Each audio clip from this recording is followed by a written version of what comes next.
Tate offered Chloe a small, tentative smile, concern flickering in his eyes as he tried to empathize with his girlfriend. Chloe smiled. "Thank you, Tate." Tate looked out across the public garden. "I'm probably a million different ways of fucked up." She started to object. He shook his head. "No, it's true." A brittle, almost desperate laugh slipped from him, the sound laced with both helplessness and longing. "I overthink everything, I work too much, I don't talk about my feelings, I'm stubborn." "You are stubborn." "I know." He smiled. "The only reason I even agreed to be somebody's boyfriend." He glanced at her apologetically. "Was because my friends in the charity circuit wouldn't stop bothering me." Chloe looked surprised. "They bothered you?" "For years." He shook his head. "They'd constantly ask why I'd never had a girlfriend." He sighed. "Some of them made jokes." His expression flattened. "A few crossed the line and called me slurs because they assumed there had to be a reason I'd stayed single for so long." Chloe frowned. "That's awful." "I got tired of defending myself." He looked at her honestly. "When you asked me to be your boyfriend, I liked spending time with you." He smiled. "And yes, I also knew it would probably make those people finally stop talking." Chloe considered that for a moment. "So I wasn't the only reason." Tate answered with complete honesty. "No." She appreciated that. "But," he continued, "if that had been the only reason, I would have said no." She looked at him. "I don't pretend to care about people." He smiled gently. "I said yes because I enjoy being with you." A pause. The fact that everyone else would finally mind their own business. He shrugged. It was just an unexpected bonus. Chloe laughed. "I can live with that." She slipped her hand into his. "For what it's worth." Tate looked at her. "You never needed a girlfriend to prove anything." He smiled. "I know. And you certainly didn't need one to prove you weren't what other people assumed." "I know that too." She squeezed his hand. "The people who matter won't measure you by gossip." Tate returned the squeeze. "I hope you're right." "I am." For the first time that afternoon, the weight on Tate's shoulders seemed just a little lighter. "Why are you so against marriage and having kids?" Chloe asked. "It's okay if you don't want those things, I'm just curious." Tate made a face, the familiar expression he wore whenever he knew a conversation was about to become more complicated than he wanted. Chloe stared at him for a long moment, caught off guard by how matter-of-factly he had said it.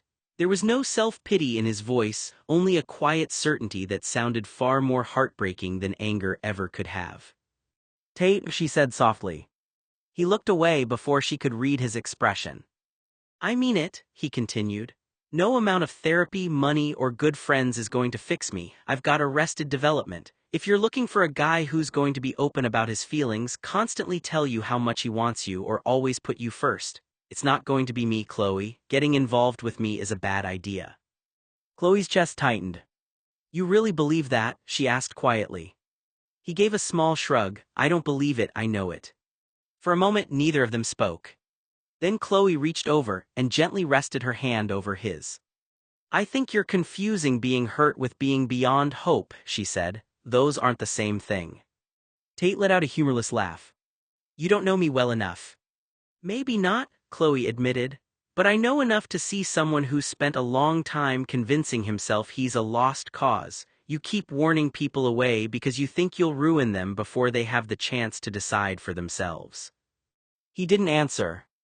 "I can't tell you what the future looks like," Chloe continued. "Maybe a relationship between us would work, maybe it wouldn't, but I don't think you're damaged beyond repair. I think you're scared. There's a difference." Tate kept his eyes fixed on the ground, his jaw tight. For the first time in a long while he didn't have a sarcastic comeback. He simply sat there in silence, her words settling somewhere he wasn't ready to examine. "I'm just not like other guys," he said. Chloe smiled. "That sounds like you're avoiding the question." Tate sighed. "It's complicated." "Tell me something that nobody in your life knows, a secret, maybe something you've done or a dream you've never said out loud," Chloe asked. "When I was a lot younger," he said, "I did something crazy." Chloe laughed, trying to guess. Crazy how hang gliding, spelunking, jumping off a cliff. Tate shook his head. No. He looked down for a moment before meeting her eyes again. When I was a minor, I was somebody's fiancé. The laughter disappeared from Chloe's face. Chloe's smile froze for a fraction of a second. Did he just say he was engaged as a minor? Her mind stumbled over the words, trying to fit them into anything that made sense. People joked about childhood sweethearts or teased kids about who they'd marry someday, but that wasn't how Tate had said it. There had been no humor in his voice, only the detached calm he used whenever he was describing something that had shaped him. How old was he? 15, 16, younger. A knot formed in her stomach. She knew enough about Tate to recognize the pattern. Every time he revealed another piece of his past, it wasn't a dramatic confession. It was another glimpse into a life that had been decided for him long before he was old enough to make his own choices. No wonder he talks about relationships the way he does. He didn't describe love with excitement or hope. He described it like a contract, an obligation, another expectation to fulfill. She looked at him differently now, not with pity but with a growing understanding. He wasn't born cynical. Something had taught him that affection came with conditions, that commitment wasn't always something you chose, and that other people could make life-altering decisions on your behalf. She wanted to ask a dozen questions. Who arranged it? Did he want it? How did it end? Was he frightened, angry? But she stopped herself. Tate had spent the entire afternoon revealing pieces of himself that he rarely shared with anyone. Pressing him for details now would turn his confession into an interrogation. Instead, she took a slow breath. Whatever happened, it clearly left a mark. And for the first time since meeting him, Chloe wondered whether the walls he carried weren't there to keep other people out. Maybe they had been built because, for a very long time, no one had asked whether he wanted them there at all. Chloe was horrified. You were what? Was it a minor or an adult who was your fiancé? Tate nodded slowly. An adult, yeah. For a moment, neither of them spoke. Then Tate gave a quiet, almost bitter laugh. The craziest thing isn't jumping off a cliff or doing something dangerous. He looked away. The craziest thing there is. He paused. Is letting the wrong person passionately love you beyond all reason while defying man's and God's natural human laws to be with you. Chloe studied him, realizing he wasn't talking about a normal teenage mistake. Tate. He shook his head slightly. People think love is always safe because it feels good. They think the most dangerous things are the obvious ones, the things that can hurt you physically. His expression hardened. But love can change everything, while loving the wrong person can shake your entire life. It can make you do things you never thought you would do. It can make you ignore things you should see. It can make you believe that because someone feels strongly about you, everything must be all right. Chloe stayed quiet. I was young, Tate continued. I thought I understood what love was. I thought intensity meant something good. I thought if someone cared enough, that had to mean it was real. He looked down at his hands. But sometimes someone loving you with everything they have isn't the same thing as them loving you in a way that's good for you. Chloe softened. Is that why marriage scares you? Tate was quiet for a long moment. Maybe. He looked back at her. I hate marriage, I hate families, I hate romantic relationships, and I hate love. A small smile crossed his face. He paused. And when someone has that much power over you, you should be careful who you give it to. Tate stared off at the sky, not looking at anything in particular. Everybody wants the version of Tate Blue they think exists, Tate said quietly. They don't know me at all. His gaze remained fixed on the distance. It's terrifying when somebody really knows you, when they see the parts you hide from everyone else, the fears, the mistakes, the things you're not proud of. Once someone knows you that well, they have the power to hurt you in ways no stranger ever could. He drew a slow breath. I think we're all lucky if we meet even one person in our lifetime who knows us better than we know ourselves. A small, wistful smile appeared and disappeared just as quickly. Maybe I've known too. Silence settled between them. Chloe looked at him thoughtfully. Then those two people must have been pretty extraordinary. Tate gave a slight nod. They were. He didn't elaborate and Chloe didn't press him. Instead, she found herself wondering what it must feel like to be surrounded by people who recognized his name, admired his family, envied his wealth, and yet still feel unseen. For all the attention Tate attracted, it sounded as though genuine understanding had come from only two people. And somehow that seemed lonelier than having no one at all. Tate shook his head slowly. "People have been telling me my entire life that they want to know me," he said. "They want to have me there like some kind of bug on a wall, something to collect, capture, and catalog."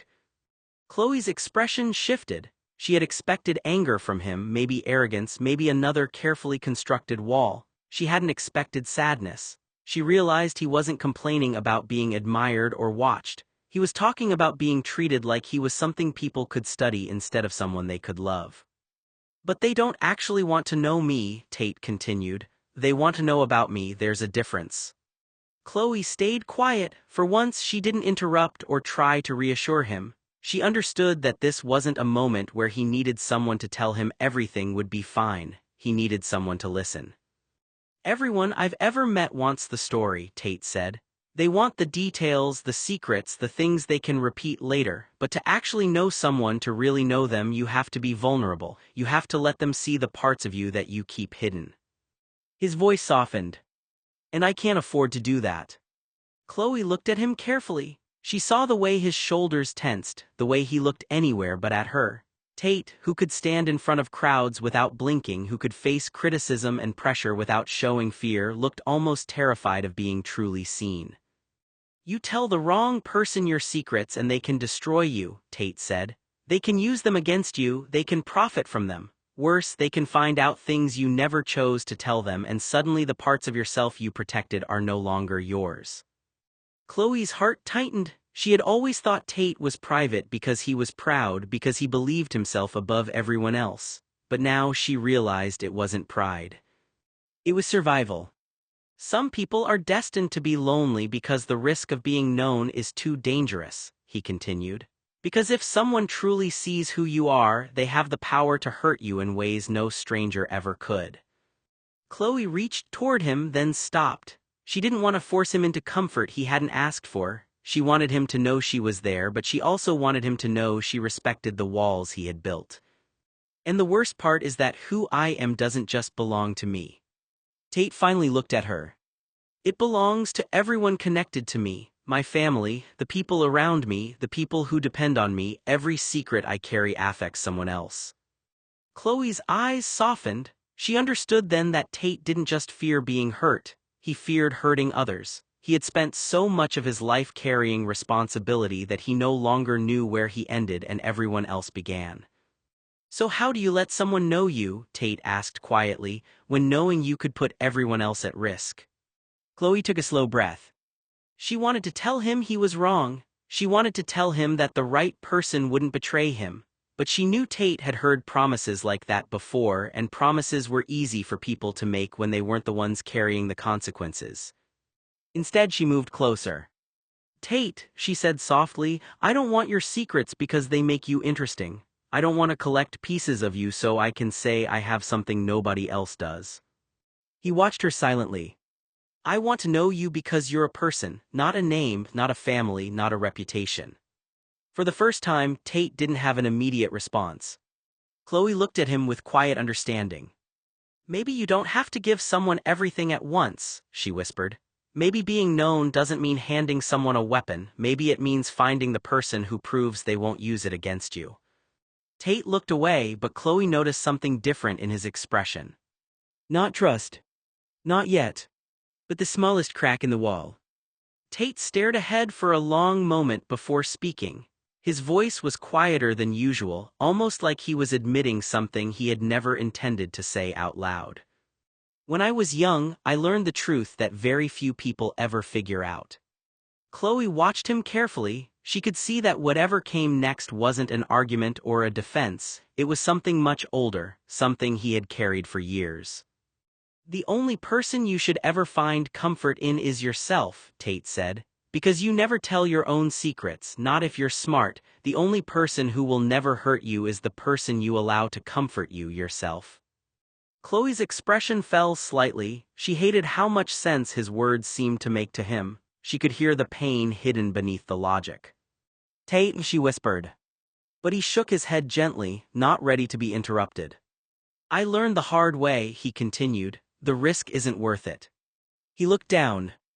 You can sleep next to someone for 20 years and they don't know you any better than a stranger on the side of the road. You can come from someone's body, they can give birth to you, they can raise you, and they still might not know who you are at all. Chloe felt a heaviness settle in her chest. She thought about all the times she had seen Tate surrounded by people, family, friends, strangers who admired him, and yet he had always seemed like he was standing alone in the middle of a crowd. She understood now. He wasn't lonely because nobody was around him. He was lonely because nobody was allowed close enough. You really believe that? Chloe asked softly. Tate looked at her. I know it. Chloe swallowed. She wanted to argue. She wanted to tell him that people could change, that some people could be trusted, that love didn't always come with betrayal, but looking at him, she realized he wasn't speaking from theory. He was speaking from experience. So the only comfort you trust is yourself, she asked. Tate nodded slightly. The only safe place to be who I am is within myself. Chloe looked away for a moment, fighting the sadness she felt. That sounds exhausting, she finally said. Tate gave a faint, humorless smile. It is.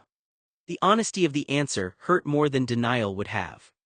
Silence is oddly comforting, Tate continued. When you've been running for so long, you stop looking for someone to catch you, you stop wanting comfort. His voice became softer. You run as far away from comfort as possible, because of the hope of it, the desire for it, that can destroy you. Chloe's eyes softened. She realized that Tate wasn't afraid of loneliness. He was afraid of wanting something he believed he could never safely have. Or worse, he said, you live long enough and you have to live with what kind of comfort you sought out. Chloe was quiet for a long time. Then she moved closer, not touching him, just sitting beside him.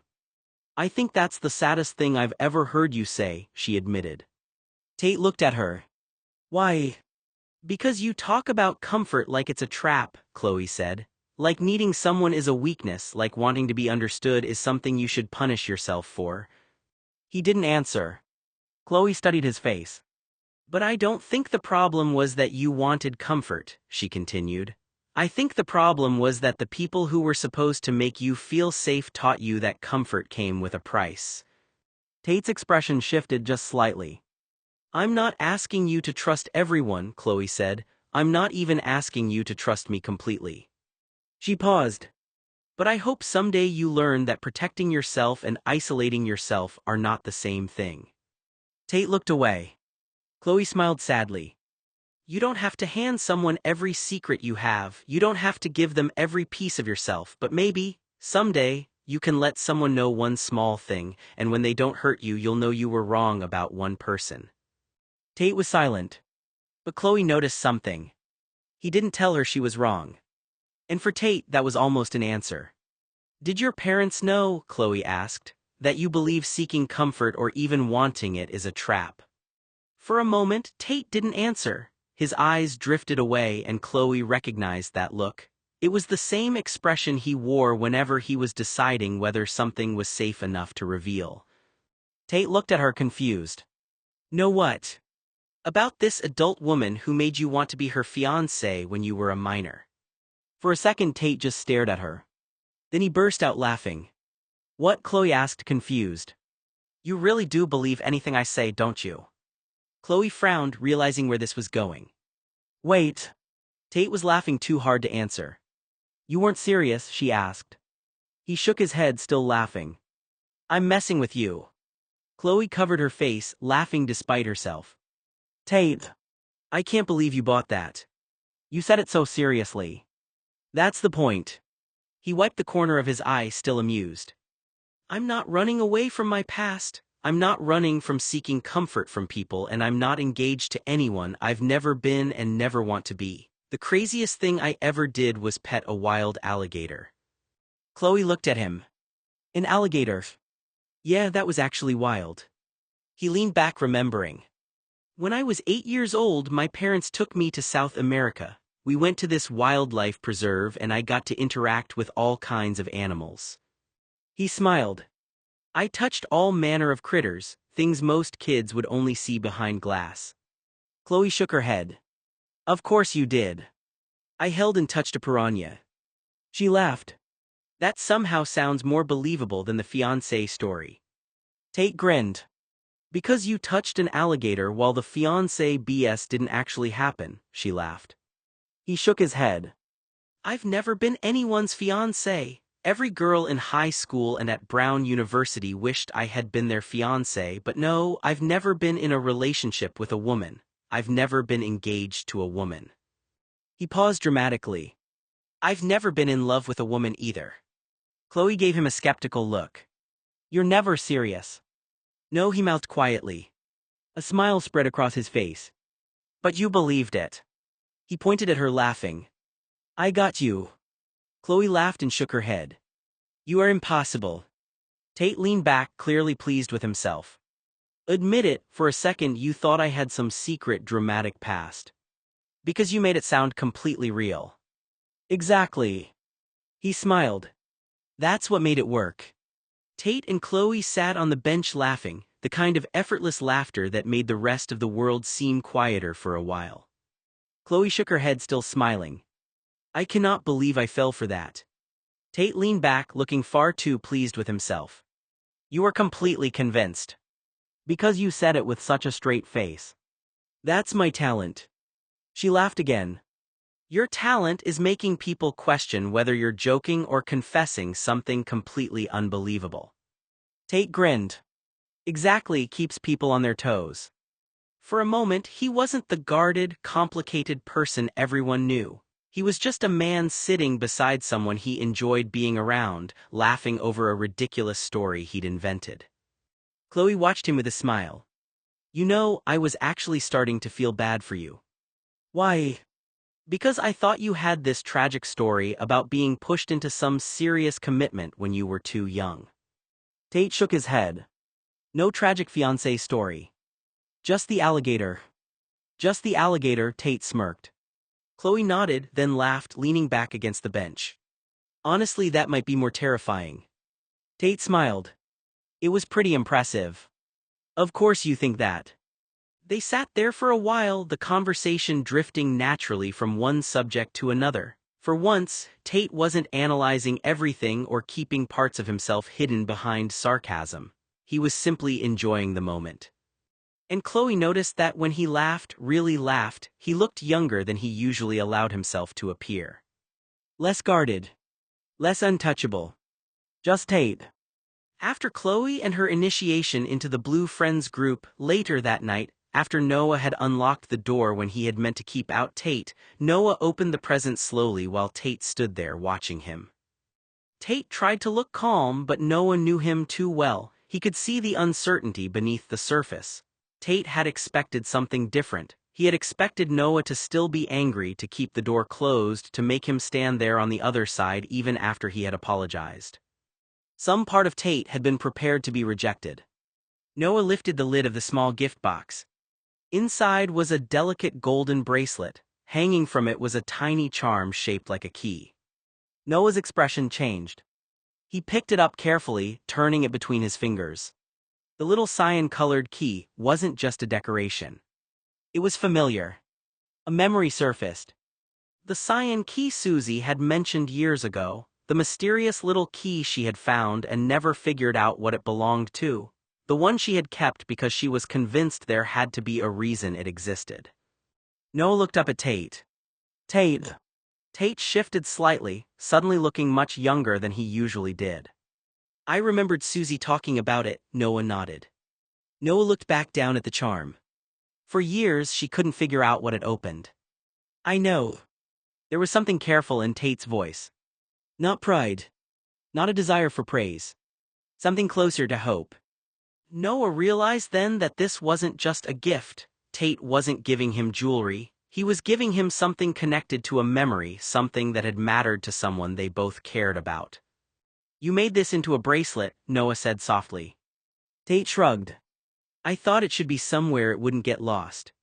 Noah looked at him. And you thought I should have it. Tate hesitated. Yeah. The simple answer carried more weight than a long explanation would have. Noah stepped closer. Tate, do you know what I thought when I opened my door tonight? Tate looked away. That you were still mad. I thought you were going to apologize and leave. Tate was quiet. Because that's what you expected, wasn't it? He didn't answer, but Noah already knew. Noah closed his fingers around the bracelet. You really thought I was going to keep you out. Tate's jaw tightened. I wouldn't have blamed you. Noah's expression softened. That's the problem. Tate looked at him. You always expect people to leave before they get the chance to stay. For once, Tate didn't have a comeback. Noah carefully placed the bracelet around his wrist, looking at the tiny key charm. I don't know what this key opens, Noah said. Tate gave the smallest smile.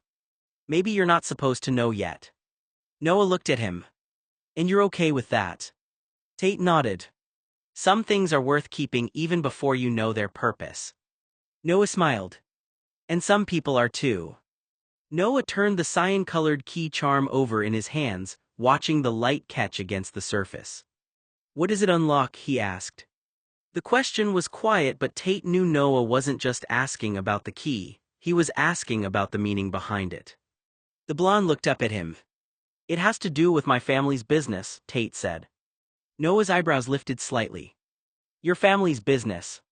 Tate nodded. I wanted you to have something that matters to me. He paused, his expression becoming unusually serious. It's the only copy I have. Noah looked down at the bracelet again. The weight of that statement settled in. Tate didn't give people pieces of himself, not real pieces, not things that connected him to his family, his history, or his private world. You're trusting me with this? Noah asked. Tate looked almost confused by the question. Of course. No, Tate, Noah said softly, you don't do that. A small smile appeared on Tate's face. Maybe I'm trying to. Noah looked at him, and for a moment neither of them spoke. You're not just the boy who shares my bed, Tate said. The words caught Noah off guard. Tate stepped closer. You're not someone who's just here because it's convenient, you're not temporary. His voice lowered. You're my person. Before Noah could respond, Tate leaned forward and kissed his cheek. I don't care what girls come into our lives or what male friends we have, Tate said. What we have is the most important thing to me, it always has been. Noah's expression softened. Tate had spent so much of his life believing that attachment was dangerous, that caring too much gave someone power over him. And yet here he was, standing in front of Noah, offering proof that there was at least one person he refused to let go of. You can put the idea out of your mind, Tate continued, that I'm going to take up with Chloe and run toward the altar, leaving you behind. Noah let out a small laugh. Tate, I'm serious. The intensity in his voice made Noah stop. It's not going to happen. Noah studied him. I like Chloe, Tate admitted, sure she's nice. He thought for a moment. She kind of reminds me of Susie. Noah smiled faintly. Susie. Yeah, Tate said, but different. How? Tate looked down at the key bracelet. Susie always made people feel like they belonged, Chloe has some of that. He looked back at Noah. But she's not you. The simplicity of the answer made Noah quiet. Tate wasn't trying to make a grand declaration. He wasn't trying to convince Noah with dramatic words. He was simply telling the truth. Noah reached out and touched the little key charm. I don't think you realize what a big thing this is. Tate tilted his head. What? You're giving me something you said belonged to your family, something you could have kept hidden forever. Tate shrugged. I trust you. Noah smiled. And for someone like Tate, those 3 words were worth more than any gift he could have given. 2 weeks later, Andrew and Talia worked together to plan Anna's surprise birthday party. They wanted it to be special, something that would make her feel loved and remind her how many people cared about her. The 26th birthday party for her was set for April 12. By 8 o'clock that evening, everyone had gathered at the house, hiding the decorations, food, and presents so Anna wouldn't suspect a thing. Anna had no idea what was waiting for her. Bree and Susie brought her to the front door, pretending it was just a normal evening. Anna laughed as they walked up the steps, completely unaware of the crowd waiting inside. The moment the door opened, everyone shouted, "Surprise!" Anna froze for a second, her eyes widening as she looked around at all the familiar faces. Then she covered her mouth, overwhelmed, before laughing and smiling. "You did all this?" she asked, looking around at the decorations. Andrew and Talia exchanged a proud smile. They had spent the last 2 weeks making sure every detail was perfect. The room filled with laughter, music, and conversations as everyone celebrated Anna and made sure she felt how important she was to them. Mark was standing beside Noah, his arms wrapped around him from behind. He leaned in to kiss Noah hello, but before he could, Tate immediately lifted a hand and gently pushed Mark's mouth away. Tate gave him a sharp glare. Mark paused for a second, then burst out laughing. "Seriously?" Mark teased. Tate just stared at him, completely serious, as if he were personally responsible for guarding Noah from everyone's affection. Noah couldn't help but laugh, shaking his head at the two of them. Mark only grinned wider, amused by Tate's protective reaction. "You know you're ridiculous, right?" Mark said.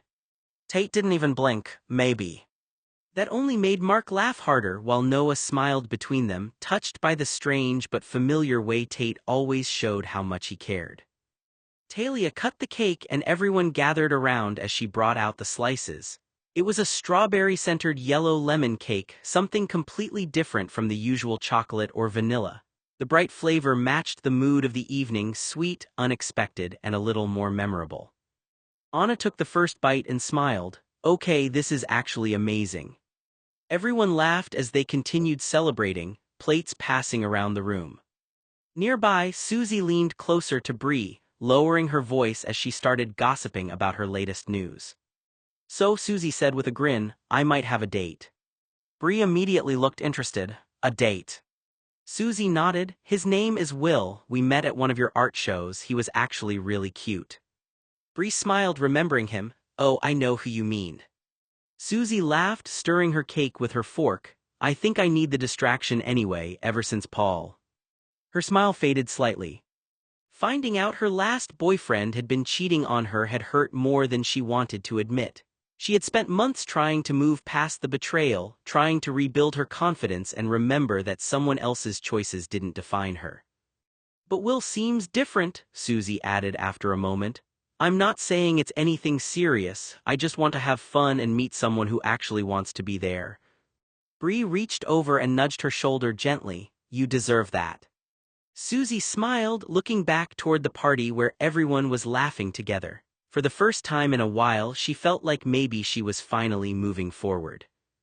Mark was dating a nice salesman he had met while on a business trip in San Francisco. He was kind, funny, and easy to talk to, and Mark seemed happier than he had been in a long time. That evening, Julius sat beside him at the table, listening as Mark told stories about their first meeting and how unexpectedly comfortable he had felt around him. Across the table, Tate kept glancing over at them. His expression was hard to read, part discomfort, part frustration, and part something he clearly didn't want anyone to notice. Noah noticed immediately. He leaned closer and gently nudged Tate's arm. "Tate, stop." Tate looked at him. "I said to be welcoming," Noah reminded him quietly. "Remember." Tate sighed and looked away, shaking his head. "I am being welcoming," he muttered. Noah raised an eyebrow. "You're glaring at him." "I'm thinking. You look like you're planning a crime." That made Noah smile despite himself, and Tate rolled his eyes. The truth was, Tate had a habit of reacting badly when something challenged his comfort zone. It wasn't something he was proud of, and Noah knew that pushing him to be better was part of loving him. Tate didn't always understand his own reactions, but he trusted Noah enough to listen. Across the table, Mark continued laughing with Julius, completely unaware of the silent exchange happening between Noah and Tate. Noah squeezed Tate's hand under the table. "Be kind," Noah whispered. Tate looked at him for a moment, then reluctantly nodded. "Fine," he said. Noah smiled. "That's all I'm asking." Mark suddenly leaned dramatically across the dining room table and kissed Noah right on the mouth. The whole table froze. Noah was so shocked that he lost his balance, falling sideways, only to land safely against Tate's lap before he could hit the floor. For a second nobody moved. Then Mark started laughing, clearly amused by the chaos he had caused. Tate stared at him in disbelief. "Are you serious right now?" Tate said. Noah quickly sat back up, still looking stunned. "Mark." Tate helped pull Noah back into his chair, making sure he was steady. Then he stood up, his expression turning serious as he walked over to Mark. "Would you stop messing with my buddy?" Tate shouted, loud enough that the entire room went quiet. The birthday celebration paused. Even Anna looked over, surprised that the laughter had suddenly disappeared. Mark's smile faded slightly as he realized Tate wasn't joking. "Tate," Noah said quickly, stepping in. Tate took a breath, looking around at everyone watching. He was still annoyed, but he also realized he had turned Anna's birthday party into a scene. Mark rubbed his face, looking a little embarrassed. "Okay, maybe I pushed that one too far." Noah shook his head, half amused and half exasperated. "You think?" A few people at the table started laughing again, breaking the tension.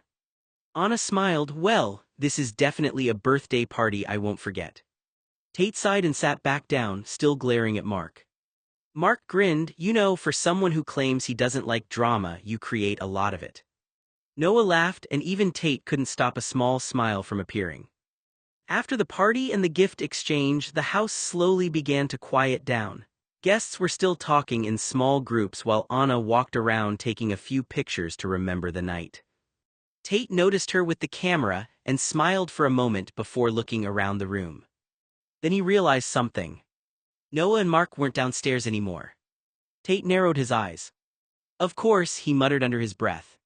His suspicious side immediately kicked in. After everything that had happened at the table, he wasn't about to assume Mark was behaving himself. He glanced toward the staircase.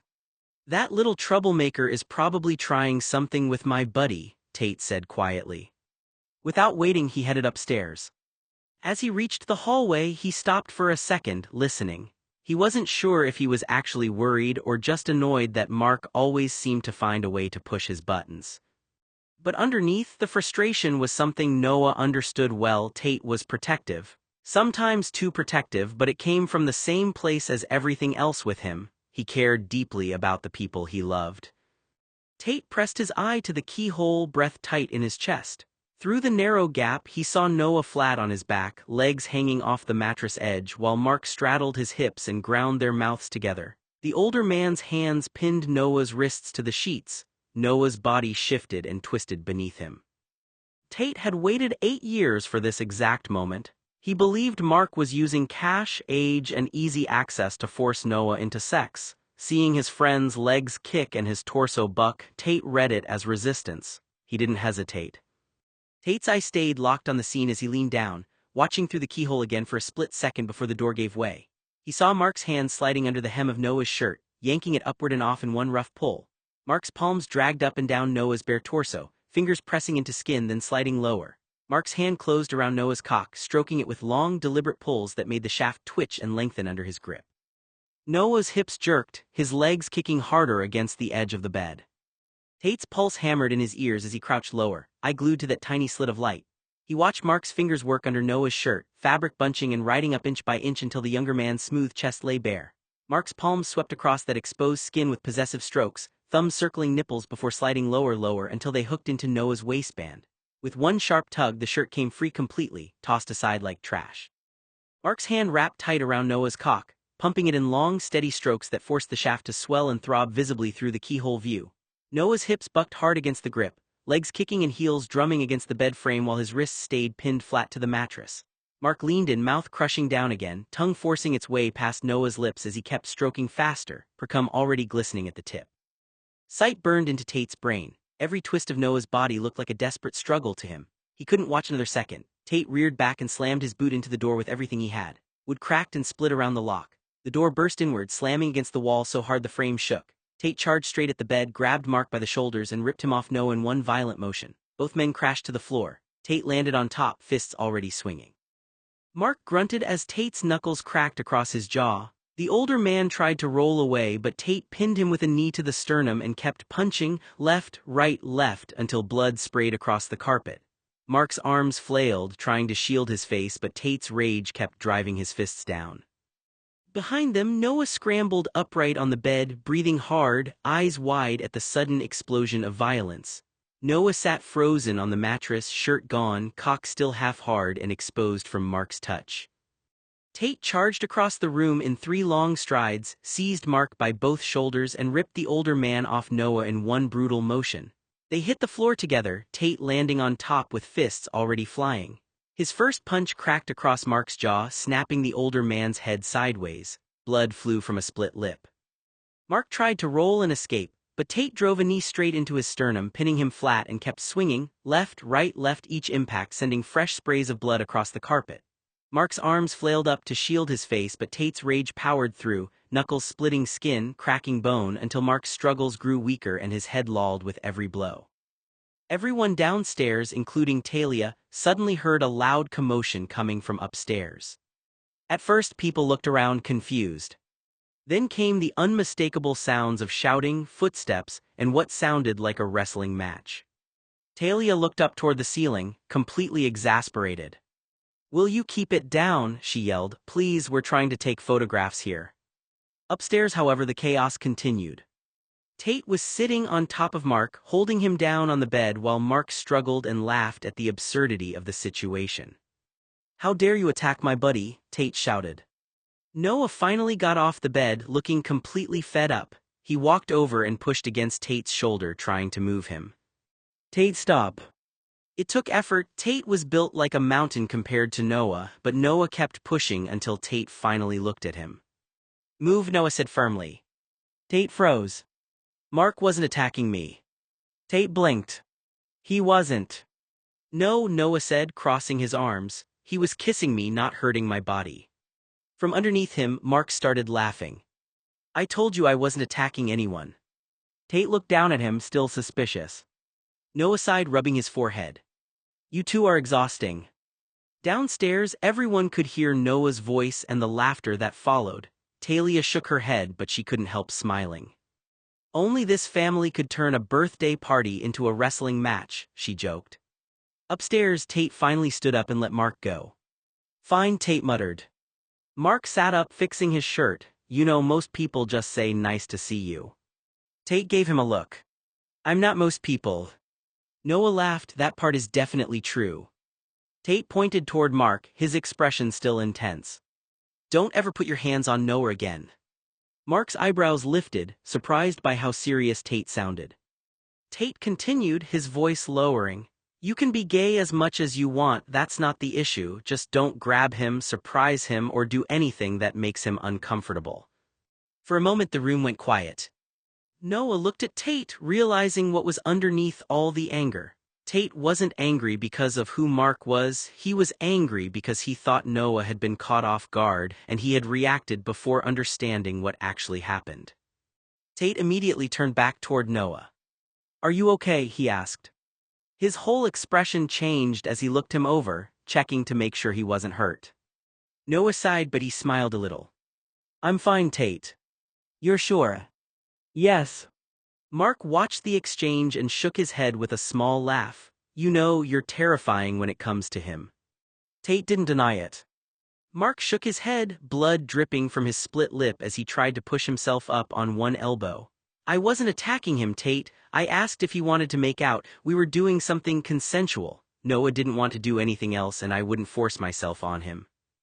Tate's chest heaved, fists still clenched and dripping red, his eyes burned with fresh fury. "Noah is straight. He doesn't want to do those things, so if you want those things, go somewhere else." Noah stayed frozen on the edge of the bed, shirt torn open, cock still half hard and leaking from the earlier stroking. His breathing came fast and shallow, eyes darting between the two men on the floor. Mark wiped blood from his chin and glanced at Noah, waiting for any sign or word, while Tate loomed over him, ready to strike again if the older man moved wrong. Later that night, after the house had finally gone quiet, Noah slipped into Tate's bed. Tate immediately noticed and looked over. "You didn't have to punch Mark," Noah said softly. "You know it wasn't hurting me." Tate's expression tightened.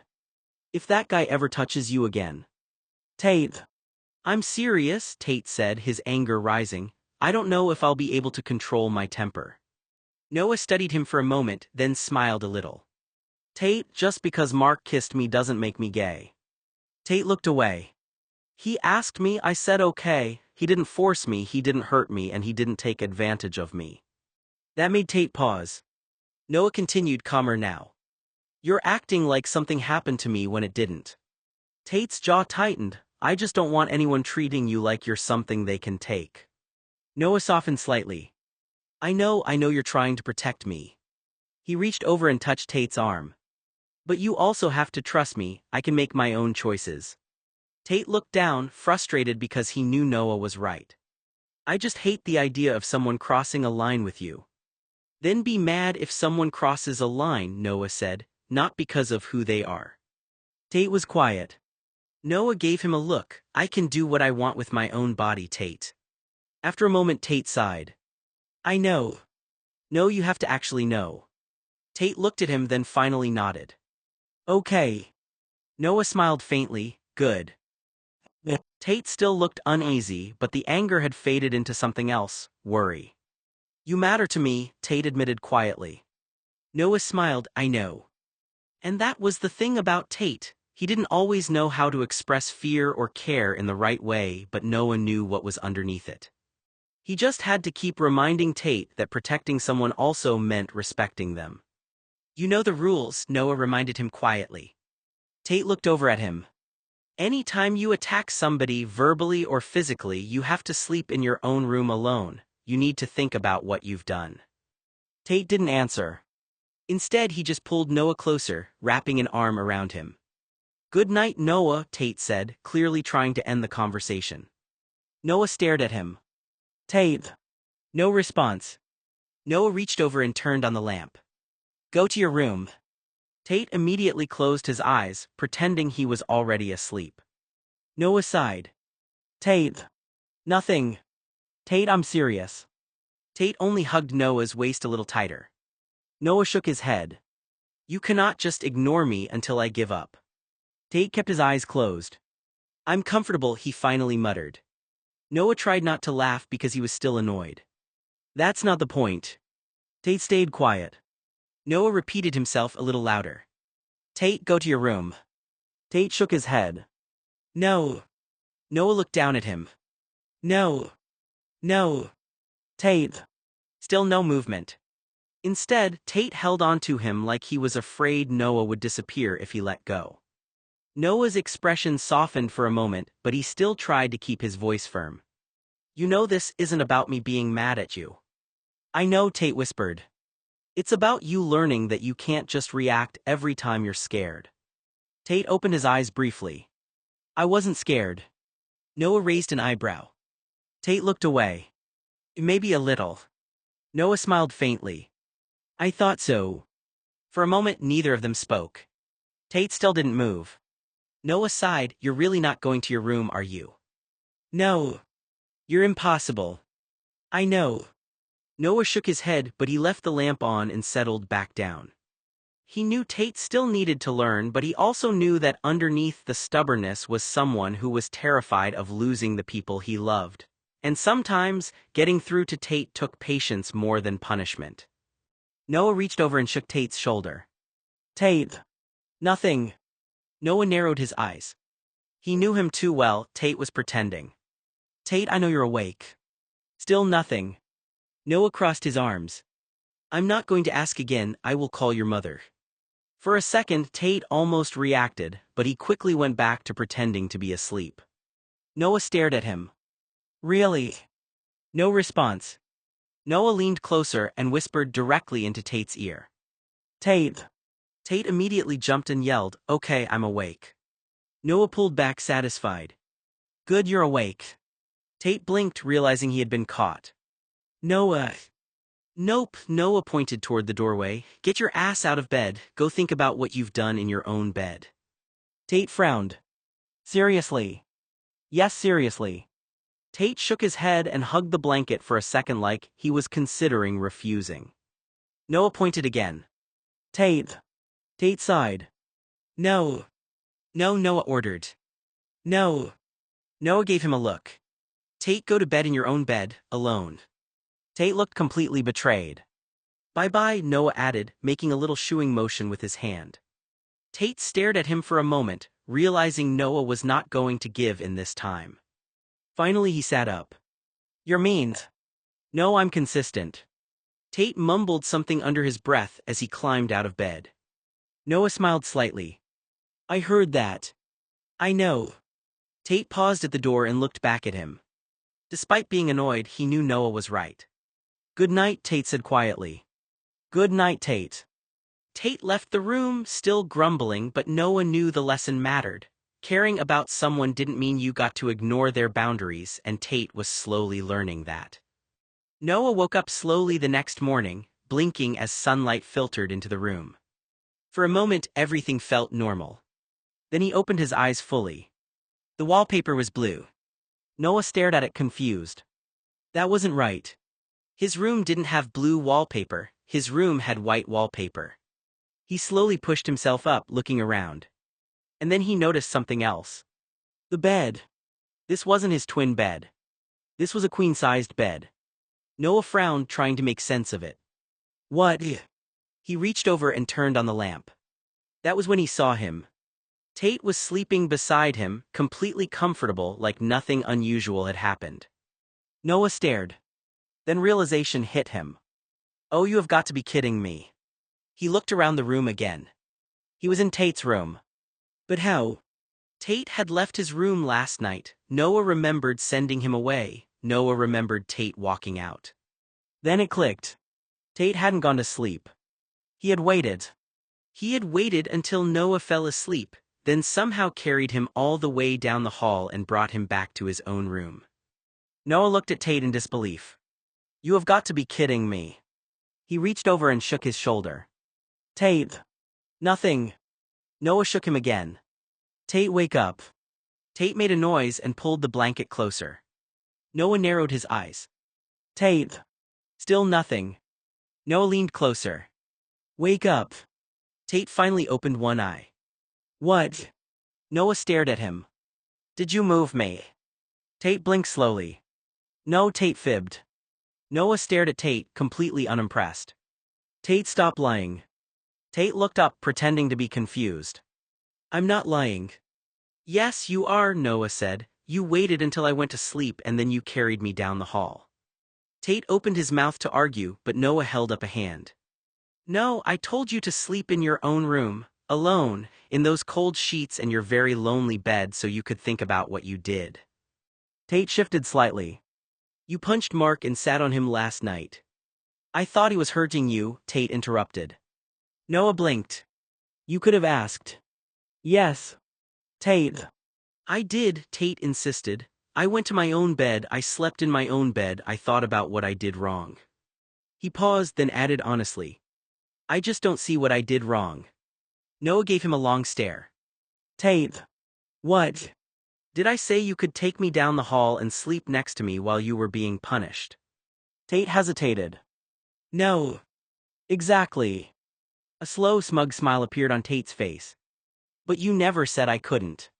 Noah just looked at him. That expression. That little victorious grin. The one that said Tate thought he had found a loophole. Tate.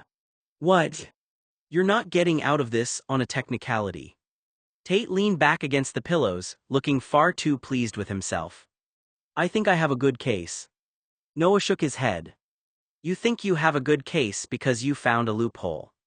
It's still a case. It's not. It is. No. Tate crossed his arms. You have to admit the wording was unclear. Noah stared at him. The rule was very clear, sleep in your own room, alone. I did sleep in my own room.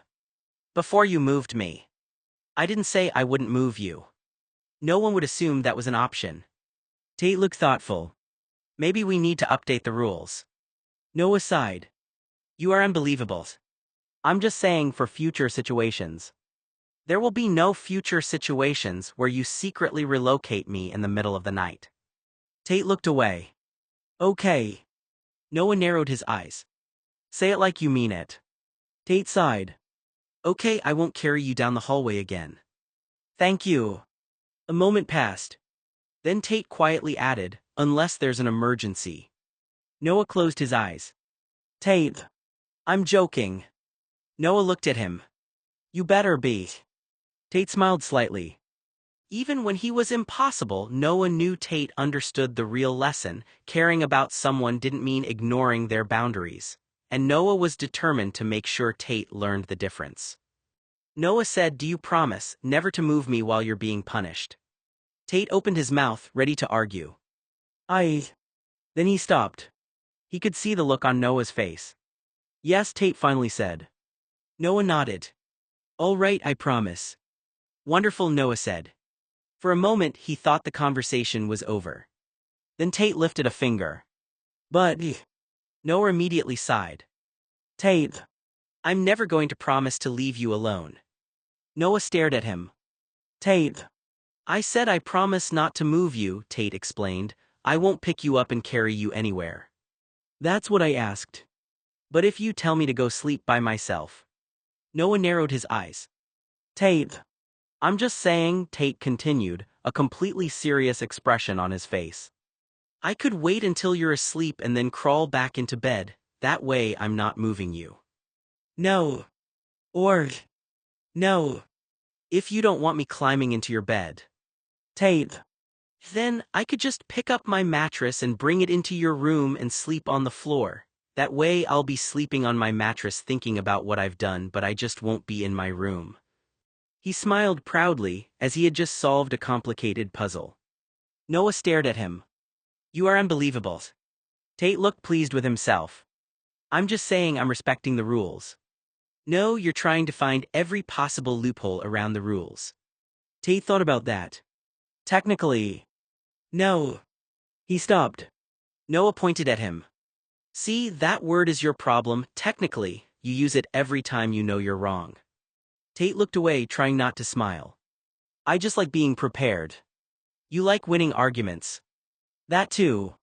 Noah shook his head, but he was laughing now. Tate, the point isn't whether you can find a way around the punishment. Tate looked at him. The point is that when I tell you to take space and think about your actions, you actually do it.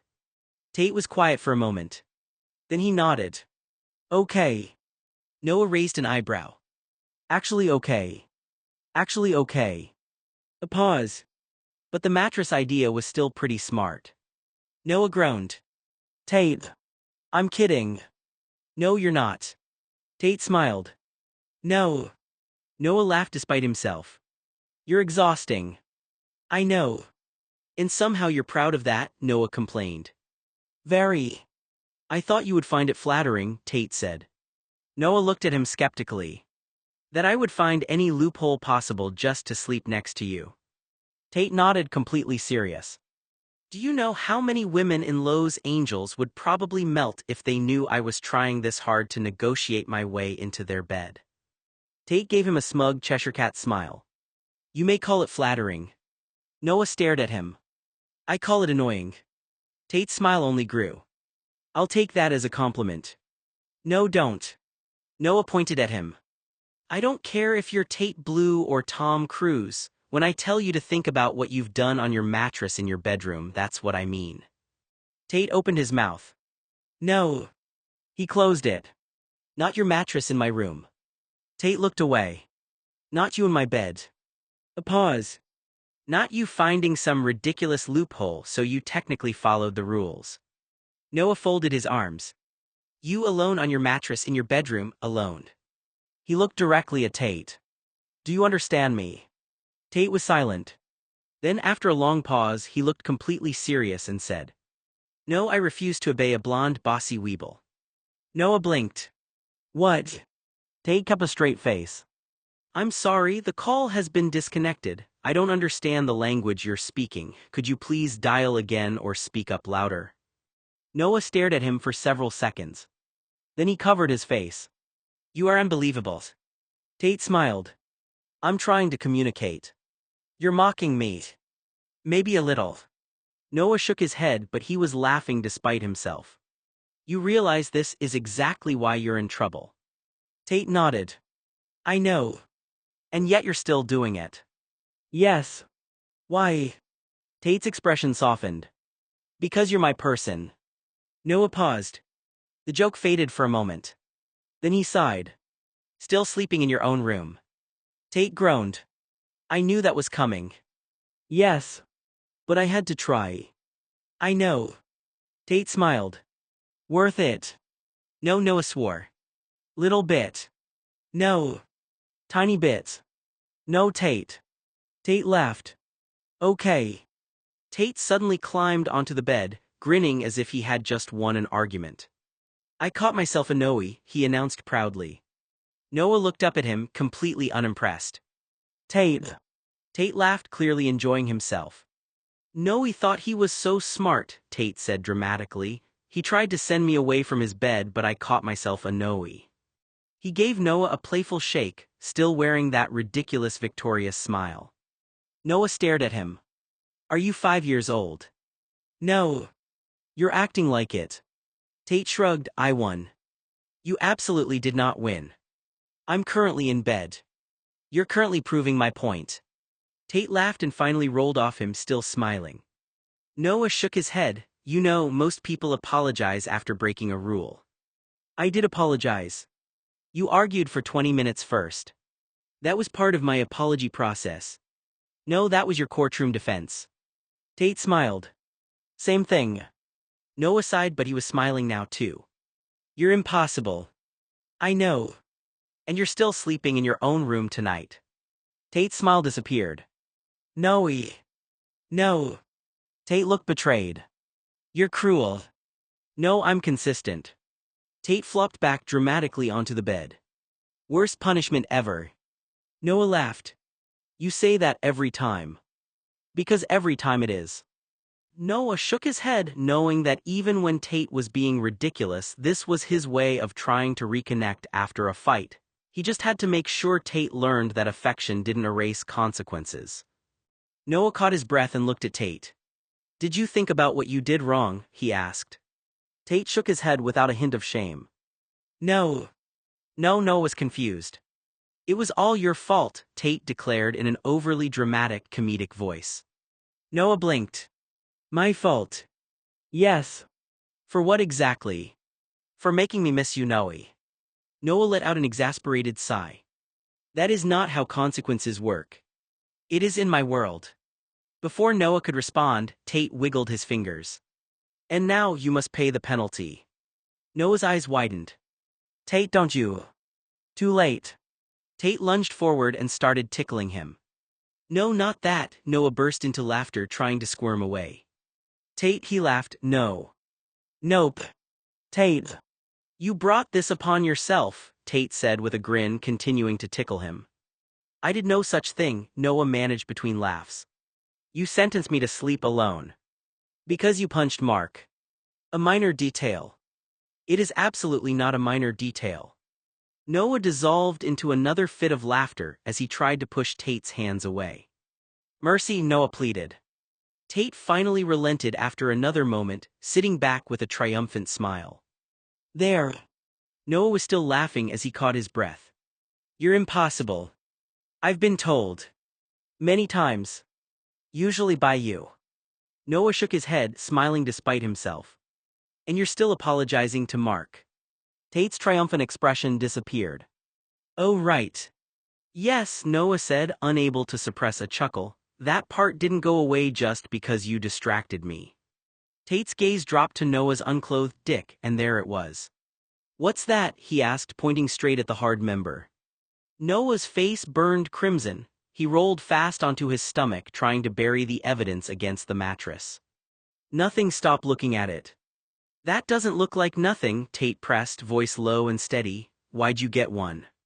Noah's shoulders hunched. I couldn't help it, he muttered. Can we not talk about it anymore? I want breakfast. Tate's attention stayed locked on Noah's back, the tension in the room thick as Noah kept his face hidden and his body pressed down, dick still throbbing against the sheets. The house was still quiet as Noah wandered into the kitchen.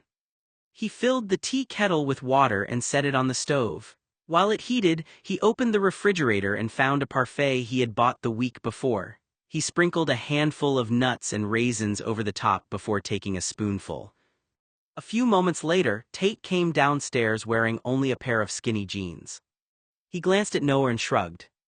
There's no need to be embarrassed, Tate said. People have physical reactions they can't control. Noah gave an awkward laugh and kept stirring his parfait.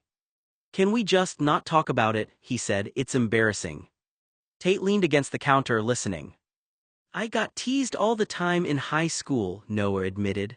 Especially in gym class or the locker room, I can't help it. Whenever I get cold or someone brushes against me, my body just reacts. I never mean to make things awkward. Tate's teasing expression disappeared. He looked genuinely sympathetic. That's nothing to be ashamed of. Noah shrugged.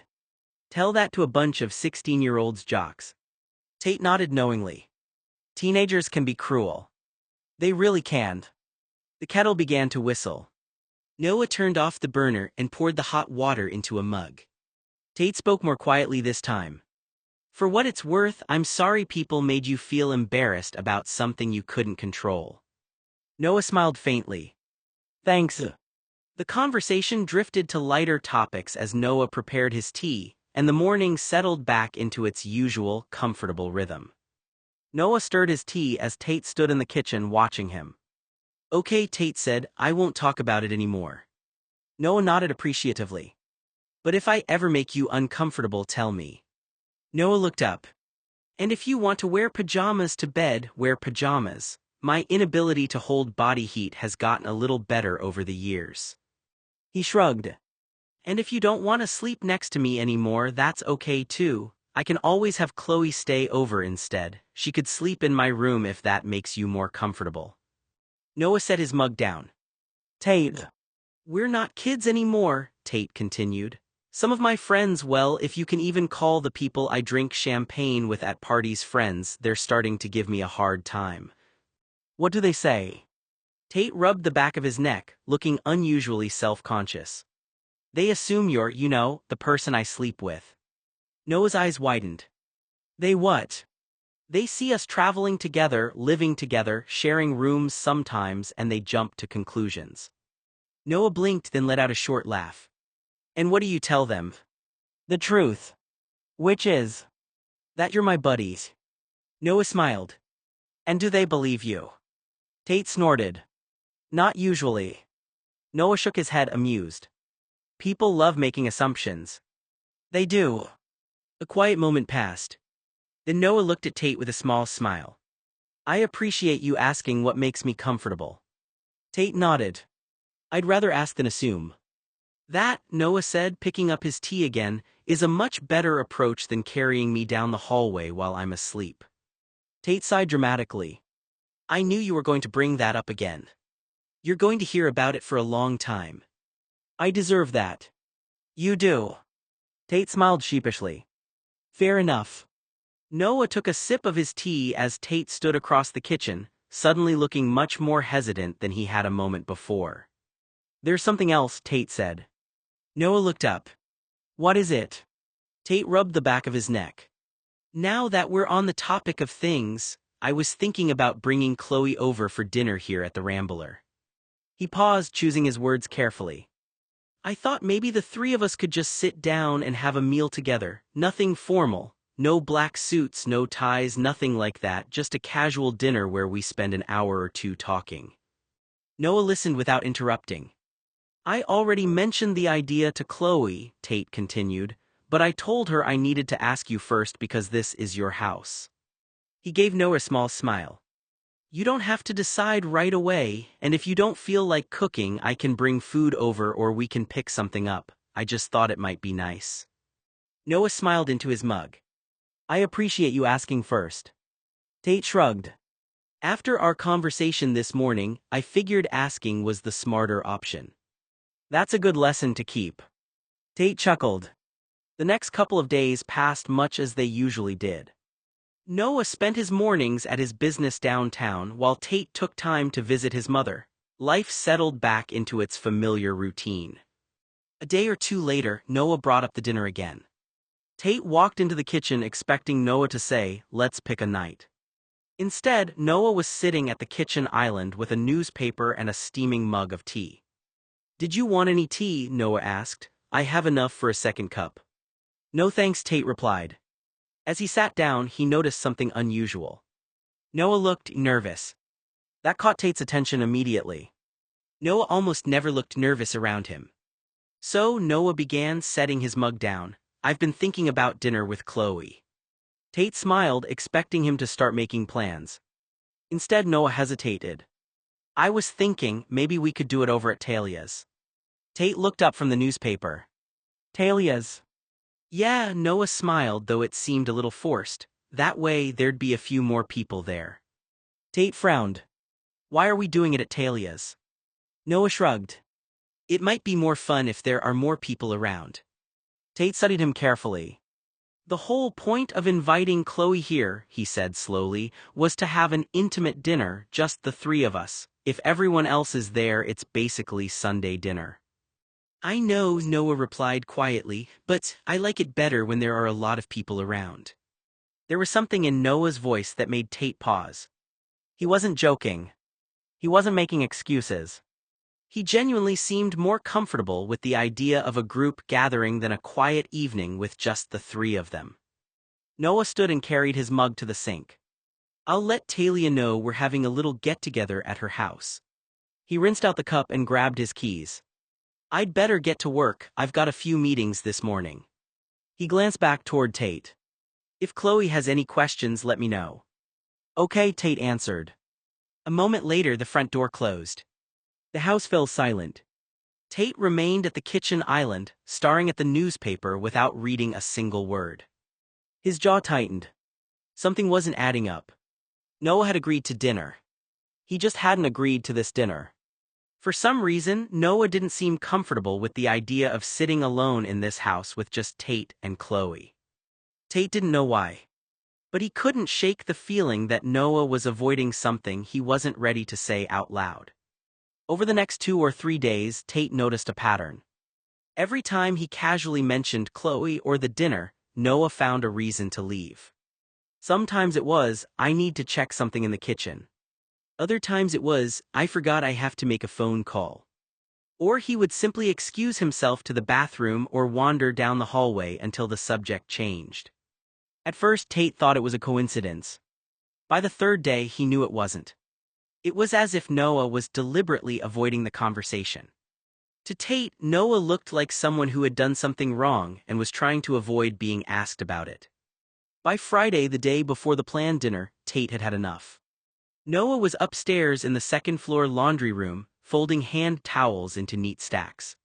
He hummed quietly to himself as he worked.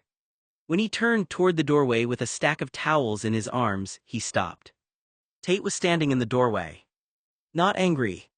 Not smiling. Just blocking the exit. Noah sighed softly. Tate. We're talking. Noah shifted the towels in his hands. I have to put these away. They can wait. They'll wrinkle. They're towels. Noah couldn't argue with that. He looked at Tate for a long moment. What is it? Tate folded his arms. For 3 days, every time I mention Chloe or dinner, you disappear. I don't disappear. You absolutely disappear. I've been busy. Towels. Noah glanced down at the stack in his arms. These did need folding. Tate didn't smile. What's going on? Noah's expression softened, but he still didn't answer. Tate. No. You don't have to tell me if you don't want to. I do want you to tell me. Silence settled between them. Finally, Noah set the towels on top of the washing machine. He leaned against it and let out a slow breath. I wasn't trying to avoid you. It feels like you were. I know. Tate searched his face. Did I do something? No. Is it Chloe? Noah hesitated. Noah sighed, excuse me. He gently but firmly pushed past Tate, who stumbled back just enough for Noah to slip through the doorway. Get back here, Tate called after him. Noah didn't answer. His pace quickened as he crossed the hall and ducked into the bathroom. He shut the door, locked it, and leaned against the sink, taking a slow breath as he tried to compose himself. A second later, the doorknob rattled. Oh, real mature, Tate said from the other side of the door. Hide in the bathroom and lock the door. Noah remained silent. Tate. Open it up so we can have this conversation. I'm using the bathroom, Noah called back. No, you're not. Noah frowned. Yes, I am. I can see your feet under the door, Tate replied. They're right next to the sink. Unless you've decided to use the sink as your crapper instead of the toilet, you're not using the bathroom. Noah pinched the bridge of his nose. Tate, open the door. No. Why not? Because I don't want to talk right this second. There was a pause. Tate rested a hand against the door. You've been avoiding me for days. I know. Did I do something wrong? No. Then why won't you tell me what's going on? Noah closed his eyes. It's not that simple. I'm not leaving. I figured.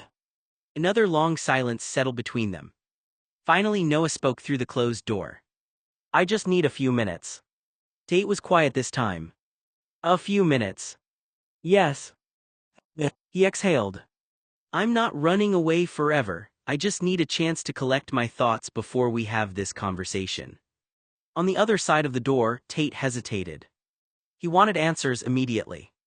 But he also knew Noah well enough to recognize that pushing harder wasn't going to help. After a moment, he stepped back from the door. 5 minutes, Tate said. Noah let out a small relieved laugh. 5 minutes. And then we're talking. Noah nodded, even though Tate couldn't see him. And then we'll talk. Tate sat on the bed in the bedroom suite, facing the bathroom door. He glanced at the clock. 5 minutes, he muttered. Inside the bathroom, Noah stood quietly for a moment, then his eyes drifted to the openable window. He looked back at the locked door. Sorry, Tate. He unlatched the window and pushed it open. Cool air rushed in. Carefully, Noah climbed onto the windowsill, eased himself out onto the roof, and kept his balance as he made his way toward the fire escape attached to the side of the house. He descended one step at a time until he reached the ground. Fortunately, his car keys were still in his pocket. He crossed the backyard, hopped down from the back deck, unlocked the garage, and climbed into his car. A moment later, the engine turned over. Upstairs, Tate's head snapped toward the sound. What the? He stood and walked to the bedroom window. He pulled the curtain aside. The driveway was empty. For a second, he simply stared. Then realization hit him. He rushed to the bathroom, threw the door open, and found the room deserted. The window was wide open. Tate walked over to it and looked down at the fire escape. He closed his eyes. Oh, for heavens! He leaned halfway out the window. Noah, he shouted into the yard. There was no answer. The only response was the fatting sound of a car disappearing down the road. Tate dropped his forehead against the window frame. Oh, for fuck's sake, he groaned, get back here. The words echoed into the empty yard. Noah, already several streets away, couldn't hear him. Tate let out a long sigh despite himself. He escaped through the bathroom window. Shaking his head, he couldn't help giving a reluctant laugh at the sheer absurdity of it. I leave him alone for 5 minutes, he muttered, and he stages a prison break. Susie was halfway through her lunch, sitting at the dining table in her condo with Anna and Bree. The three of them had spent the afternoon chatting and laughing between bites. Suddenly, the front doorknob rattled. Susie looked toward the entryway. Are we expecting anyone? Anna shrugged. I don't think so. The doorknob rattled again, followed by a knock. Susie pushed back her chair. Excuse me, ladies, it's probably Tate looking for Noah. Bree smirked. Have those two kissed yet? Susie let out an exaggerated groan. Oh, please. Anna laughed. Susie. What? Susie said, smiling as she walked toward the door. Those two have been attached at the hip forever. If you listen to the way Tate talks about Noah, you'd think the man hung the moon. Bree laughed. And yet they insist they're just best friends. Exactly, Susie replied. Meanwhile, Tate practically turns into a search and rescue team every time Noah disappears for more than 10 minutes. Anna shook her head, amused. You're terrible. I know. Susie reached for the doorknob. Let's see if I'm right. She opened the door, expecting to find Tate standing there with his usual impatient expression. Susie opened the front door. Instead of Tate, she found Noah standing on the threshold. For a split second, she didn't recognize him. His hair was windswept and sticking up in every direction as if he'd run his hands through it a dozen times. His button-down shirt was slightly untucked, and the bottoms of his socks were gray with dirt like he'd walked across grass or climbed somewhere he wasn't supposed to. Noah offered an awkward little smile. "Hi." Susie looked him up and down. Well." Noah rubbed the back of his neck. "I know." "No," Susie said, trying not to laugh, "I don't think you do." She folded her arms. "Your hair looks like you lost a fight with a hurricane." "I probably did." "And your socks?" Noah glanced down. "Oh. They're filthy." "I climbed out a bathroom window." Susie blinked. "You what?" Noah sighed. "It's a long story." Susie's eyebrows shot up. The words, "I climbed out a bathroom window," generally mean the story is already interesting. She stepped aside with a grin. "Come in, party crasher." Noah laughed weakly and stepped inside. As soon as the door closed behind him, Susie looked him over again. "You look like someone escaped from a boarding school." "I kind of did." She pointed toward the living room. "Come on." As they walked farther into the condo, Susie tilted her head. "Let me guess." Noah looked at her. "You're hiding from Tate." Noah stopped walking. "How did you know?" Susie laughed. "Because normal people don't arrive at my condo looking like they've rappelled out of a second-story bathroom." Noah couldn't argue with that. And she added, "It's not even your usual day to stop by." She waited. "So?" Noah let out a long breath. "I'm hiding." Anna and Bree looked up from the dining table as Noah entered. Anna smiled. "Noah." Bree's eyes immediately landed on his dirty socks. "What happened to you?" Noah sighed dramatically. "Tate." All three women exchanged knowing looks. Susie motioned for him to sit down. "Start from the beginning." Noah dropped into a chair. "Tate wants to invite Chloe over to the Rambler for dinner." "Okay," Anna said. "I wasn't comfortable with the idea of it being just the three of us, so I suggested we have dinner at Talia's instead. I thought if there were more people around, everyone would be more relaxed." And Bree prompted. "Tate noticed." Susie nodded. "Of course he did. He kept asking why I was avoiding talking about the dinner for 3 days." Anna smiled sympathetically. "He doesn't exactly let things go." "No," Noah said with a tired laugh. "He cornered me in the laundry room this morning." "Oh no," Bree whispered. "I tried to leave. And he blocked the doorway." Susie covered her mouth, already trying not to laugh. "So I excused myself." "You ran." "I walked." "You fled." "I walked quickly." The women laughed. "I went into the bathroom and locked the door." Bree shook her head. "I can already tell this isn't going to end normally." "It didn't." Noah smiled despite himself. "He stood outside the bathroom telling me I wasn't actually using it because he could see my feet next to the sink." Anna burst out laughing. "He actually said that?" "Word for word." Susie wiped a tear from the corner of her eye. "I can hear him saying it." "I asked for 5 minutes." "And he gave them to you?" Anna asked.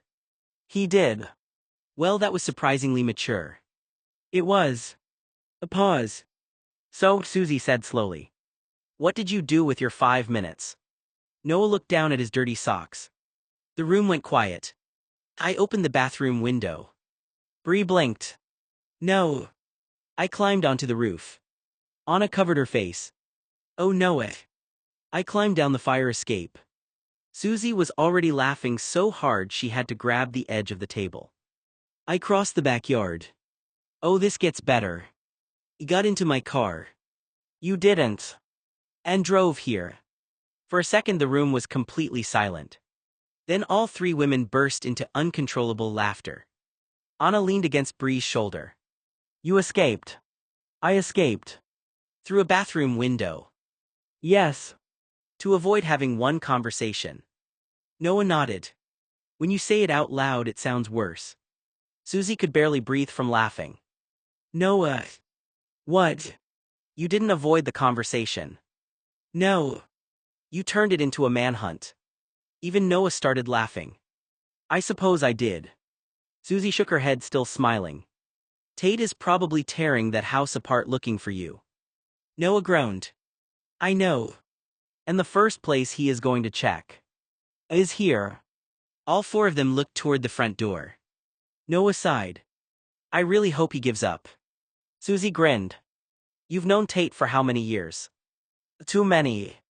And you think he's going to give up? Noah slumped lower in his chair. No. No, Susie agreed, he's probably already on his way. The conversation about Noah escaping his own house was interrupted by a knock. Knock, knock, knock. Everyone froze. Susie slowly turned toward the front door. That, she said with a grin, must be Lover Boy. Noah's eyes widened. No. Susie smiled. Don't let a man know I said that. Before Noah could respond, she pointed toward the couch. Hide. I'm not hiding. You climbed out of a bathroom window an hour ago. I think we're past pretending you're above hiding. Noah sighed, but before he could argue, he ducked behind the couch. Susie shook her head, amused. I cannot believe this is my afternoon. Another knock. Knock, knock, knock. Susie walked toward the door. I can't answer, she whispered to Noah. Everyone knows where I am this time of day, everyone in our friend group knows my schedule, plus everyone's cars are outside. The knocking came again.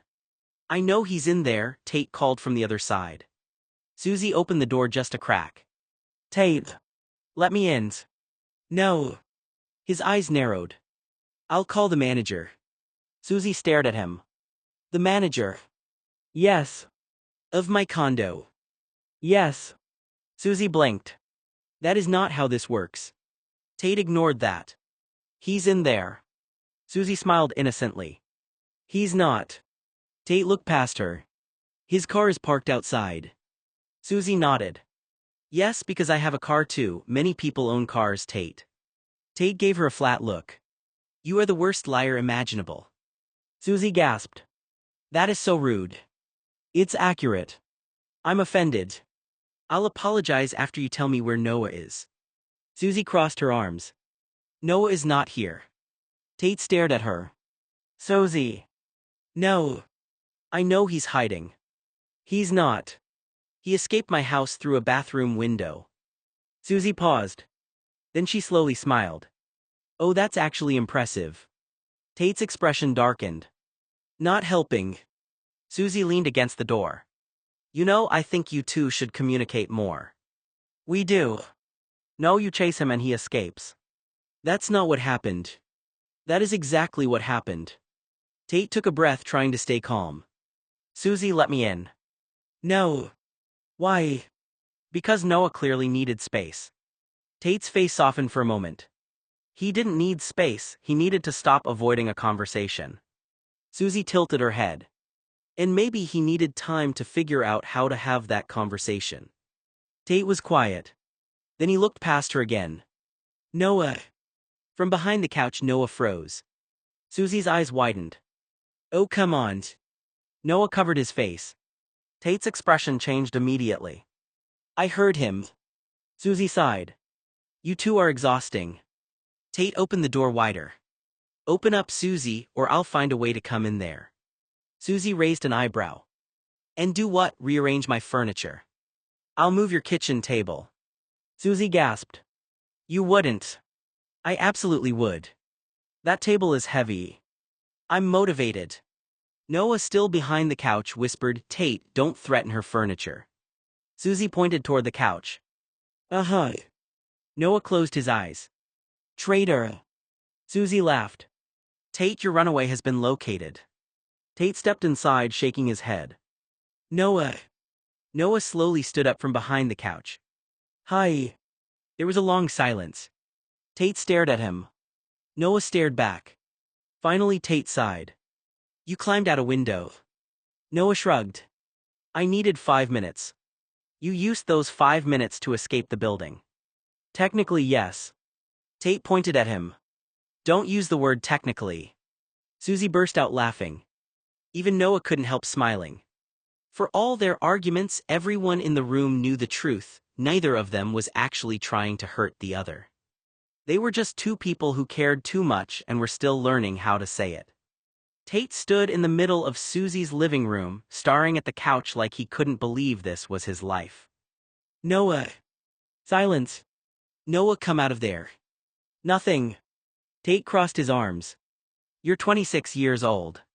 From behind the couch came Noah's voice. Not until next week. Susie immediately covered her mouth to stop herself from laughing.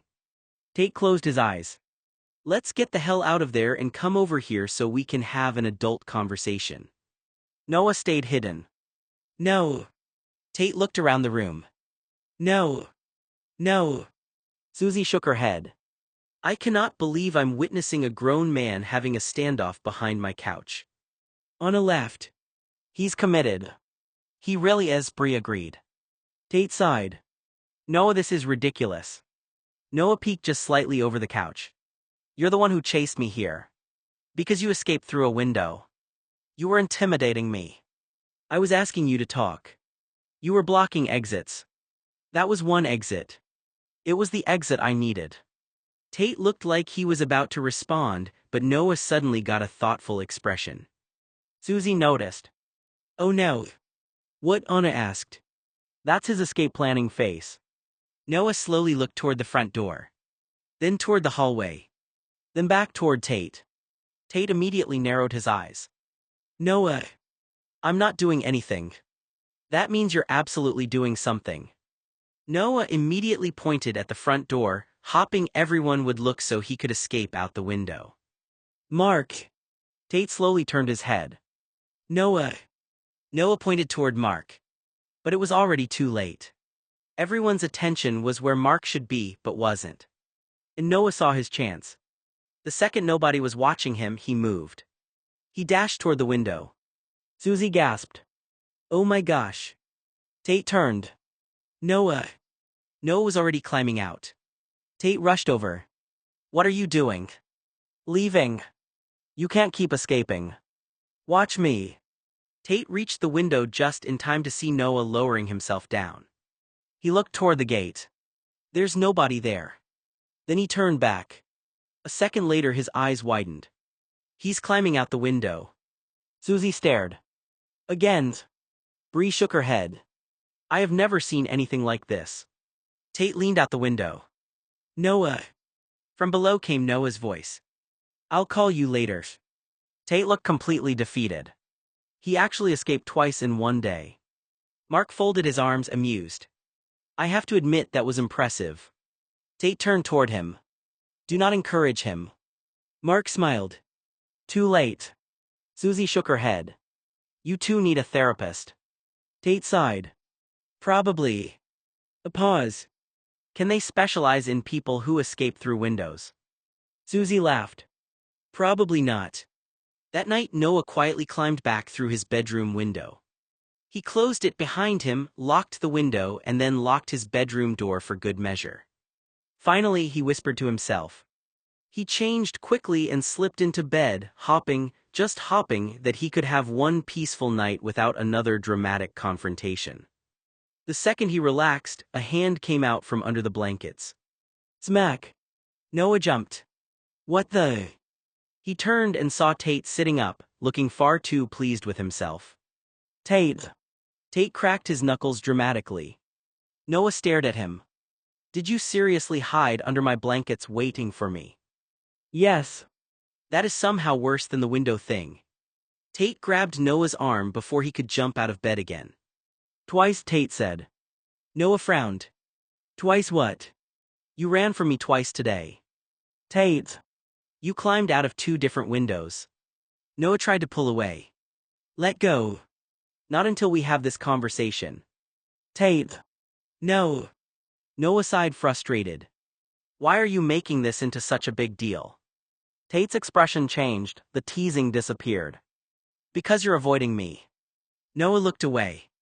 I'm not. You literally escaped through a bathroom window. That was a unique situation. And then you escaped through Susie's window. Noah didn't answer. Tate softened his grip and let go of Noah's arm. I'm not trying to trap you, he said, I'm trying to understand. Noah sat up, pulling the blanket around himself. For a moment, neither of them spoke. Finally, Tate asked quietly. Why don't you want Chloe to come over here? Noah looked down. She's your girlfriend, Noah continued. I don't need to like her. Tate went quiet. For a moment he looked genuinely confused. Wait. Noah looked at him. What? You don't like Chloe? Noah sighed. Tate. No, I'm just trying to understand. I thought you were uncomfortable with the dinner because of something else. It is something else. But you don't like her. Noah shrugged. She's all right. Tate studied him. Then what's the problem? Noah looked down at the blanket, trying to explain it in a way that made sense. I don't have to like her, Tate. That made him pause. I'm not your mother, I'm not your sister, I'm not anything in this equation. Tate frowned slightly. Noah. No, listen. Noah sat up a little. I don't need to have a special relationship with everyone you date. Chloe doesn't have to become part of my life just because she's important to you. Tate was quiet. Honestly, she's fine, Noah continued. I don't have a problem with her. I'm not saying she's a bad person, she's actually very nice. Then why? Because being nice doesn't mean I have to want a personal relationship with someone. That made Tate stop. Noah continued. I don't mind if she comes to Sunday dinners, I don't mind seeing her at gatherings, I'll be polite, I'll talk to her, I'll treat her with respect. He looked directly at Tate. But I don't want her here. Tate blinked. At the Ramblers. Yes. Why? Noah hesitated. Because this house is different. Tate looked around the room. Noah softened his voice. This is our space, it's where we've always been comfortable. I don't want to feel like I have to change how things are here. Tate considered that. So it's not Chloe. No. It's the idea of bringing someone else into this. Exactly. Tate leaned back thinking. I thought you were rejecting her. No. I thought you didn't want me to be happy. Noah immediately looked offended. Tate. I know that sounded stupid. It did. Tate sighed. I just didn't understand. Noah nodded. I know. A quiet moment passed. Then Tate said, you could have told me this instead of escaping out windows. Noah gave him a small smile. You could have not chased me. I wasn't chasing. You hid under my blankets. That was waiting. Noah stared. That was absolutely chasing. Tate smiled slightly. Okay, maybe a little. Noah shook his head. But you understand now. Tate nodded. Yeah. He paused. I don't agree with everything, but I understand. That's all I needed. Tate looked relieved. And you'll still be nice to Chloe. Of course. Even if she comes to Sunday dinner. Yes. Even if she sits next to me. Noah rolled his eyes. Yes, Tate. Good. Why? Because I was worried you were going to escape through another window. Noah laughed. Honestly, I was considering it. Tate groaned. Of course you were. Tate stayed quiet as Noah finally stopped packing and sat down on the edge of the bed. For once, Noah wasn't trying to joke his way out of the conversation or find an excuse to leave. He looked tired, like he had been carrying the thought around for days and was finally letting himself say it. I know a lot of people, Noah began, and a lot of them know me, but I don't actually have relationships with most of them. Tate listened. They're coworkers, they're people I see at events, people I'm polite to, that doesn't mean they're my friends. He paused. I have friends from Brown that I actually like, people I've known for years, people I have real relationships with. Tate nodded slightly. But I don't need to like your girlfriend, Tate. Tate looked at him. Noah continued before he could respond. She's important to you, I understand that, but she doesn't have anything to do with me. That sounds harsher than you mean it, Tate said quietly. Maybe, Noah admitted, but it's how I feel. He looked down at his hands. And unless she marries you and becomes part of the Blue family, I don't know why I'm supposed to invest emotionally in someone who might not even be around later. Tate's expression shifted. Noah. I'm not trying to be cold. I know. I just don't like complications. He took a breath. I've seen people come into someone's life, become important, and then disappear. I don't like building attachments to people when there's a good chance they won't stay. Tate was quiet. Noah continued. I don't bring my dates home. A pause. I don't bring people I hook up with here. He looked around the room. And I don't ask them to dinner here either. Tate absorbed that. This place is different to me. I know. Noah nodded. And if you want to bring Chloe here when I'm not around, that's fine. Tate looked surprised. You mean that? Yes. Noah shrugged. Just tell me the day before, I don't want to walk in and be surprised. Tate nodded slowly. But I don't need to have some big relationship with her. Another pause. I'll be respectful, I'll be kind, talk to her and treat her well. Noah looked at Tate. But I don't need to like her. Tate opened his mouth but Noah kept going. And honestly, he hesitated. I kind of feel a little bit cornered. That was the part that made Tate's expression soften. Cornered? Yeah. By me. Noah looked away. A little. Tate was quiet for a moment. Noah continued. I feel like there's this expectation that because you love someone, everyone else has to immediately make room for them. And I understand that for you, Chloe matters. She does. I know. Noah looked back at him. But I'm not you. Tate nodded. I know. I don't attach to people the same way. No. And that doesn't mean I don't care. Tate's expression softened. I know that too. A quiet silence filled the room. Tate finally spoke. I think I was hearing I don't want Chloe here and thinking you meant I don't want Chloe in my life because she makes you happy. Noah shook his head. That's not it. I know that now. Noah leaned back. I just need you to understand that not every person you love has to become someone I love too. Tate nodded slowly.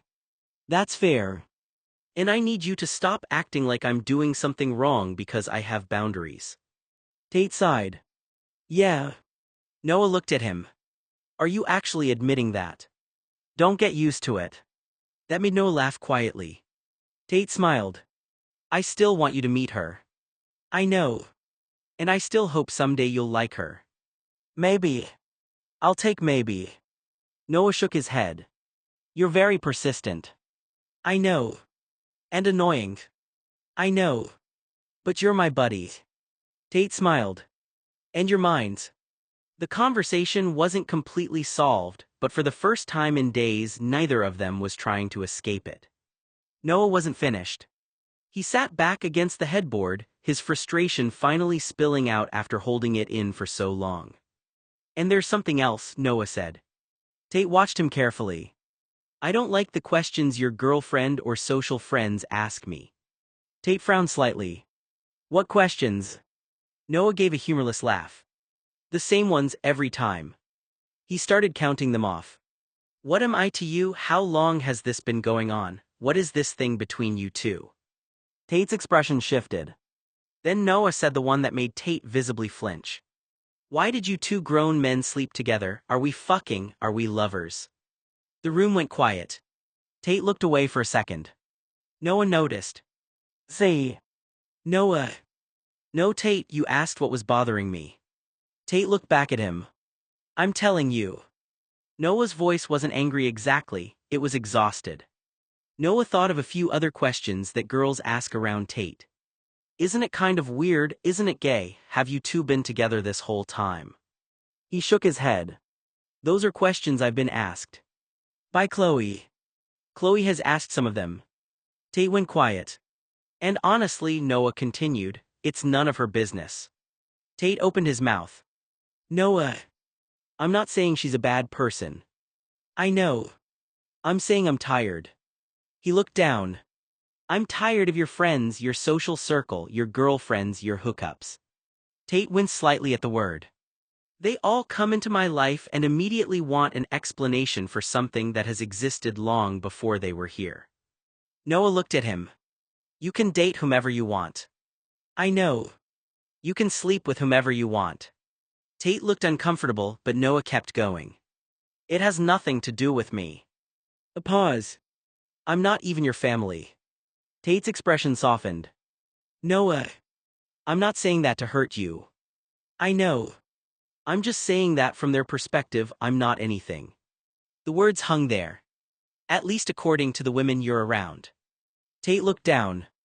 And that's fine. Noah took a breath. We don't have a label. Tate looked back at him. Which means I'm free to do whatever I want. For a moment Tate didn't answer.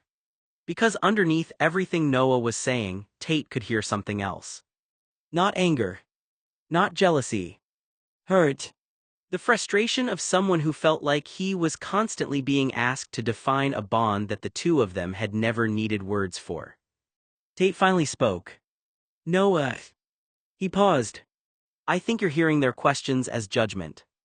Noah looked at him. Because that's how they feel. Maybe some of them were judgmental. Exactly. But some of them were confused. Noah didn't respond. Tate continued carefully. Because what we have is different. I know. And people don't understand things that are different. Noah sighed. That doesn't mean I owe them an explanation. No. Tate nodded. You don't. A quiet moment passed. And for the record, Tate said softly, you are something to me. Noah looked away. Tate continued. Even if we don't have a label. Noah was quiet. You're my buddy. I know. And I hate that people make you feel like you have to defend that. Noah finally looked at him. But I also need you to understand why I don't want every person you date walking into this space and asking me to explain us. Tate nodded. I do. Noah studied him. Really? Really? A small silence followed. Then Tate added. But you still could have told me this without escaping through 2 windows. Noah looked away.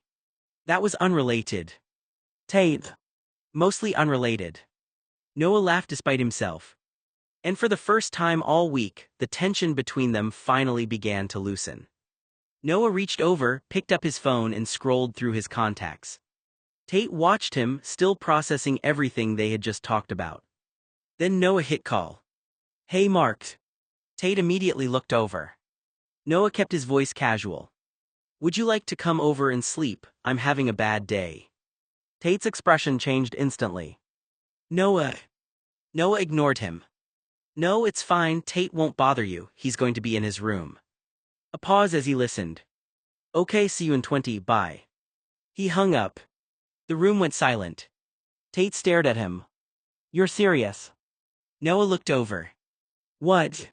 You're throwing me out of your bed.